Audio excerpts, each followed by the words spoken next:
ராமலிங்காபயம்.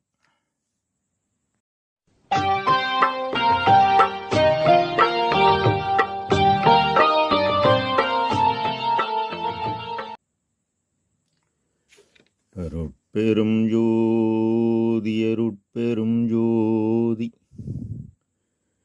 தனிப்பெரும் கருணை அருட்பெரும் ஜோதி எல்லா உயிர்களும் இன்புற்று வாழ்க.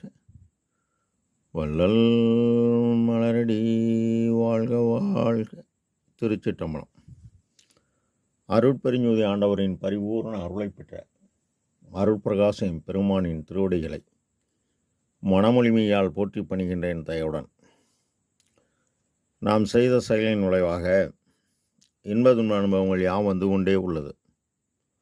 அவ்வாறு வருகின்ற துன்பம் யாவும் பொறுத்து எல்லா உயிரும் இன்பமாக வாழ எண்ணி நாம் செயல்பட்டாலே நமக்கு ஆன்ம லாபம் கூடும். நம் பெருமான் அருட்கொடை புகழ்ச்சி என்ற தலைப்பில் 6வது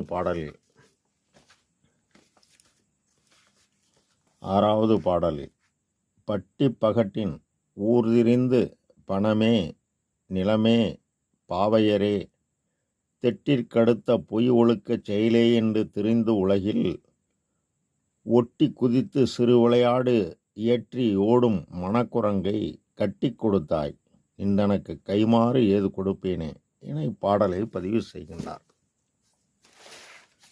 பட்டி என்பது மாடு இருக்கும் தொல்வம். பகடு என்பது வலிமையான எருது, அதாவது ஆண் யானை போன்று ஊர்திரிந்து எங்கேயும் போகும், எங்கே வேண்டுமானாலும் வரச் செய்யும். அதை அடக்குவது அவ்வளவு எளிதல்ல. யானை அடக்கக்கூட அங்குசம் உள்ளது, எருதுவை அடக்க அது கூட இல்லை. அப்படி உலக மாந்தராகிய நான் பணமே. இந்த பணம் என்பது பொய்ப்பொருள், அது செல்வம் என சென்றுவிடும். ஆனால் நாம் அது இருக்கும்போதே பொய்ப்பொருளை மெய்ப்பொருளாக மாற்றக்கூடிய, அதாவது உரிமையை உடைமையாக்க வழி தெரியாது எல்லாம் பறிபோன பின் ஏமாந்து போகிறோம். நிலம் என்பது கிடக்கும் தன்மை உடையது, தன்னில் தோன்றியதை தன்னில் மக்கச் செய்யும் இயல்புடையது. ஆனால் இந்த மண்ணால் ஆசை கொண்டு இந்த உலகில் போருட்டு இறந்த உயிர்கள் கோடான கோடி. இதை யாரும் உணர்ந்தவர்கள் உண்டா என்றால் இல்லை. பாவையரே, இதனை 5ஆம் பாட்டில் தெளிவாக நம் பெருமான் கூறி, ஆணை பெண் விரும்புவதும் பெண்ணை ஆண் விரும்புவதும் இயற்கை. ஆனால் நம் பெருமான் விதிவிலக்கு கூறுகிறார். இயற்கை நியதிப்படி குழந்தை குறித்த காலத்தில் கூடி மற்ற காலங்களில் கூடாது என கூறி இந்த தேகம் நீடிப்பதற்கு தீபப்பிரமாணம் கூறுகிறார். திருட்டிக் கடுத்த ஏமாற்றுச் செயல், தன்னை தான் யார் என அறியாது மயக்கும் மாய செயல், பொய் ஒழுக்கச் செயல் என தெரிந்து உலகில் பொய் ஒழுக்கச் செயலாகிய தன்னுள் தான் மனம் வாக்கு காயம் அடங்கி உயர் ஒழுக்கமாகிய தன்னுள் உள்ள தலைவனாகிய ஒளியில் அன்பு வைத்து நம் ஆன்மா போன்றுதான் அந்த ஆன்மாவும் என உயிர்கள்பால் தயவு கொண்டு நம் தேவையை முடிந்தவரை குறைத்து பிற உயிரை காப்பாற்ற பிரபஞ்சத்தில் பிற பொருளை கண்டு மயங்க மாட்டோம். இவ்வாறு தினசரி காலம் உள்ளவரை செயல்பட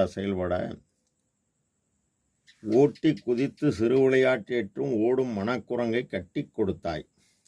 அதாவது மரத்தில் விளையாடும் வனக்குரங்கு ஒரு இடம் நில்லாது கிளைக்கு கிளை தாவி விளையாடும்.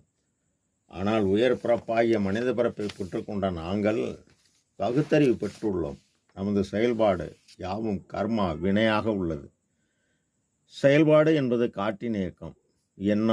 எண்ணம் பற்றி பெருமான் குறிப்பிடும்போது எண்ணம் என்பது 80 கோடி, அது நினைக்கும் தொழிலை நிமிடமும் மறக்கவல் என்பார். அவ்வாறுள்ள மனமாகிய காட்டின் இயக்கத்தை அகவலில் காட்டிடை அசையியல் கலையியல் உயிரியல் ஆற்றலின் அமைத்த அருட்பெருஞ்சோதி என்பார். காரணம், எண்ணம் நினைப்பு செயல் யாவும் மாறிக்கொண்டே இருக்கும். காரணம், என் உலகியல் வாழ்வில் எனக்கு உலகில் தேவை உள்ளவரை அந்த தேவையை எண்ணுவது நம் இயல்பு. நம் தேவையாகவும் பூர்த்தியாகிவிட்டால் மனம் வெல்லலாம். அவ்வாறு அந்த மனதை வெல்ல நாம் தினசரி புறத்தில் ஜீவகாருண்யமும் அகத்தில் தம் தலைவன் இருப்பிடமாகிய புருவமத்தில் அன்பு வைத்தும் பிரபஞ்சத்தில் வெறுப்பும் கொண்டு நாம் பாடுபட்டால் முடிந்தவரை வெல்லலாம். கலையியல் மூச்சு காற்று இடது வலது நடுநாடு என செயல்படுகிறது. எப்போ எண்ணம் குறைகிறதோ அப்பொழுது மூச்சு குறைந்த ஆயுள் அதிகரிக்கும். உயிரியல் இந்த ஜீவாத்மா இயக்குவது இந்த உடலாலயத்தில் பரமாத்மாவாகிய ஆன்மன் ஒளி. ஜீவாத்மா பரமாத்மாவுடன் இணையணும், பரமாத்மா கடவுளுடன் இணையணும். எனவே ஆன்ம இயற்கை குணம் தயவு, இரக்கம், கருணை. ஆண்டவரிடத்து இயற்கை குணம் அருள். நீ சிறிய தயவு புரிய புரிய உன்னுள் பெரிய தயவாகிய அருள் கூடும். 2. தீப விளக்கம் தேக நஷ்டம் அறிந்து பெருமான் மனமடங்கும் திறத்தினில் இருந்தறியேன், இருந்தோரை ஏத்திடவும் அறியேன் என்பார். ஞான விளக்கம் பெற ஞான சமரச சுத்த சன்மார்க்க சங்கம் சார்ந்து பிரபாகாரம் செய்து சத்துவரசாரம் செய்யும் இடங்களில் நன்றாக உட்கார்ந்து கேட்டு, கேட்டதை அறிந்து, அறிந்ததை உணர்ந்து, உணர்ந்ததை செயல்பட புறத்திலும் மனதை செச்சன்கண்ணை நிறுத்தி நிறுத்தி தத்துவ வெற்றி பெற்று நம் பெருமான் செல்வ பிள்ளையானார். அவ்வாறு நாமும் செயல்பட்டால் நாமும் செல்வ பிள்ளை ஆகலாம். அவ்வாறு நாம் ஆகிவிட்டால் இறைவனுக்கு கொடுக்க நமக்கு என்ன இருக்கிறது என விண்ணப்பம் செய்கிறார் நம் பெருமான். ராமலிங்காபயம். திருச்சிற்றம்பலம்.